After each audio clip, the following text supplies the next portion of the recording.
Hello, everybody, and welcome to Church at Home with Rachel for Monday, the 22nd of January. I can't believe how quickly this new year is going. Today, I'd like to talk a little bit about something that I wasn't going to talk about on Friday because Friday was Feel Good Friday, and this is not a feel good topic. I'd like to talk about Alzheimer's and dementia and all of those things that people are dealing with more and more these days. I need to get my coffee cup. I'm freezing. My office is like really, really cold. So, part of the gift of society right now in the world we live in 2024 is we have incredible healthcare. We have longevity. We have people living longer. In the last 20 years, we've seen people's lifetimes lasting longer. I've heard a few people talking about the research saying that we're starting to shrink back a little bit. Um, and I kind of wonder if that's a mental health issue, if the reason why our bodies are beginning to shut down a little bit faster is because of the stress of the world we're living in, and wars and frustrations and anger and politics and all that stuff. Different topic, different day.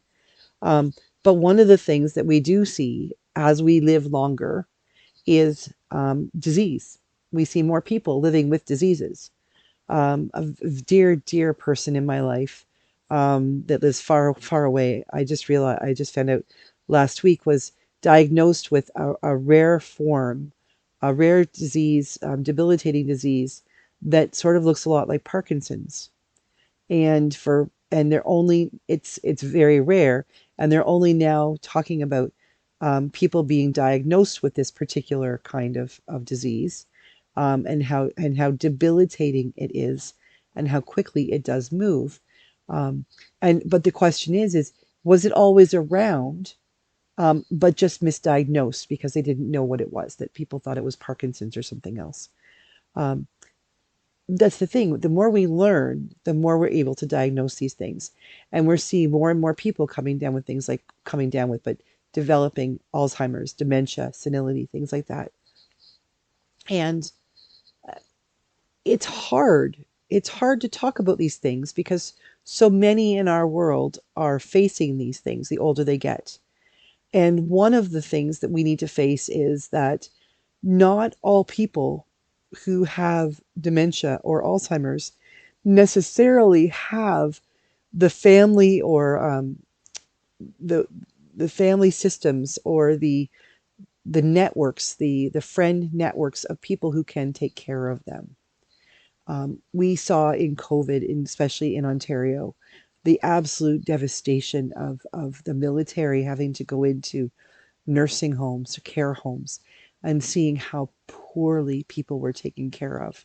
Some of that is from corporate greed. Some of it is from lack of caretakers, lack of doctors and nurses and aid workers.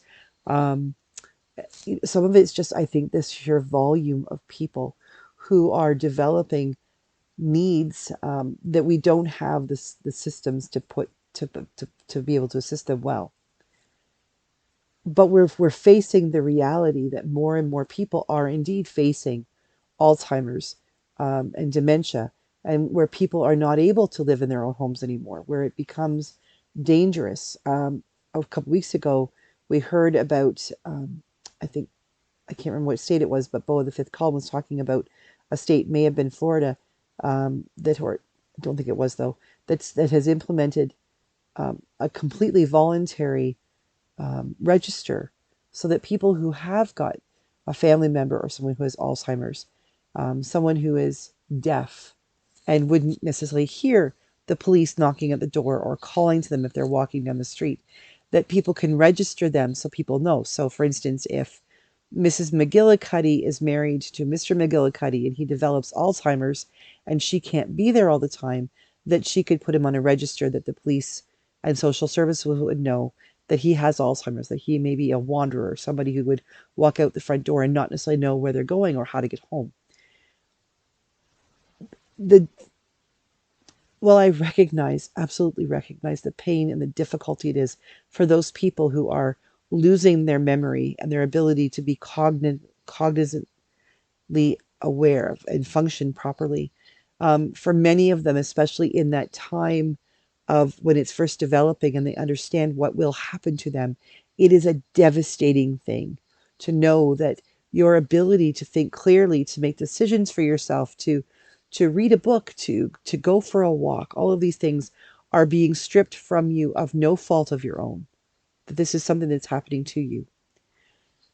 And then eventually for many people, they aren't aware of it. They may get frustrated because they know that there's something they don't know. And for some people, God bless them, they aren't even aware of what they don't know, and they sort of live in this world where, it's about 3 minutes long. They don't have a memory of what's happened before. Or indeed, they live in a world that's 60 years old, and they're not aware of what's happening right now, the people that they now know. The hardest part, I think, in some of these cases is for those people who love them, for those people who are trying to walk with them through these difficult times. I've had a number of people comment over the last couple of years about difficult situations they've been going through when they have had to be the caregiver, when they have had to have someone move into their home, or they've had to move into someone else's home to take care of someone that you don't necessarily think you don't plan on when you're younger. I remember not for dementia, but for physical illness, when my own father-in-law was dying, and I moved in with him for the last month of his life, and realized that there are things that a daughter-in-law should never see or do, and yet some of the very things that I saw, and some of the very things that I had to do, became beautiful and intimate moments between my father-in-law and myself that taught me more about being a human being, taught me more about what it is to be a faithful Christian, and certainly helped me to become a better priest. We are Our society is getting older, and more people are living into these diseases, whether it is a disease of the mind or a physically debilitating disease in which we are called to take care of another person who cannot take care of themselves anymore. And we need to acknowledge how difficult that is, both for them, but also for the person who loves them, the person who is making the decision to become their caretaker, or the person who has to make the decision that they cannot be their caretaker. We need to give ourselves permission and give our family members, our neighbors, our friends, our parishioners, we need to give them permission to be honest about how they're feeling, about the decisions they need to make. When a wife has to make the decision to place her husband of 60 years in a care facility because she cannot physically or emotionally care for him at home anymore, that can be as debilitating to that spouse making the decision as the disease that is causing their spouse to be put into a care situation. The difference is we can't see that debilitating decision. We see someone who has to make that decision, and we may or may not agree with them. We may think, how dare they farm them off to some nursing home, to some retirement community, some ward on a hospital floor, without understanding how difficult that decision is for them. And for other people, we see them having to give up work or working 3 times as hard because they have a full-time job, they have kids of their own, and now they have a parent living with them for whom every day becomes an even a greater drain. And they do that not because they're heroes, not because they're martyrs, but simply because they love their parent. But that is not the decision that every child can make. We need to do a two-part work here in society. We need to acknowledge and make better facilities, better options, better availability for those people who need to be taken care of in care facilities, that they might be treated with dignity and respect in mind, body, and soul. But we also need to take care and recognize the weight of the people who make the decision to place them in care or to keep them in their own home, for that decision to be put off for a while. We cannot know what the person who is able-bodied and able-minded what they're going through. All we can do is acknowledge that they are going through something that we may not understand, and be there for them in our churches, in our communities, in our workplaces, in our neighborhoods, in our book studies, in our pool, like our pool group, and the people we go out on Wednesdays to Dogs and Suds to have wings with. We need to be aware and supportive of where people are and the decisions they are being forced to make. Our society is changing, and we are not able to keep up with the changes that need to be made. And some of those changes may mean that for the good and mental health of the people who are the caregivers, the children of, the neighbors for, the spouses of, we need to make sure that they're okay too. This is not an option. It is our responsibility to be our neighbor's keeper in this case. So if you know somebody who's going through that, if your neighbor next door, they're elderly and they're going through a difficult time, reach out to them and ask them what they might need. It could be they might need somebody to simply sit with their spouse while they go get groceries. Or they may need somebody to come over after their spouse goes to bed and sit and have a glass of wine with them where they can just talk. Or maybe they just need somebody to sit with them and watch Law and Order, who isn't going to ask, who's that character?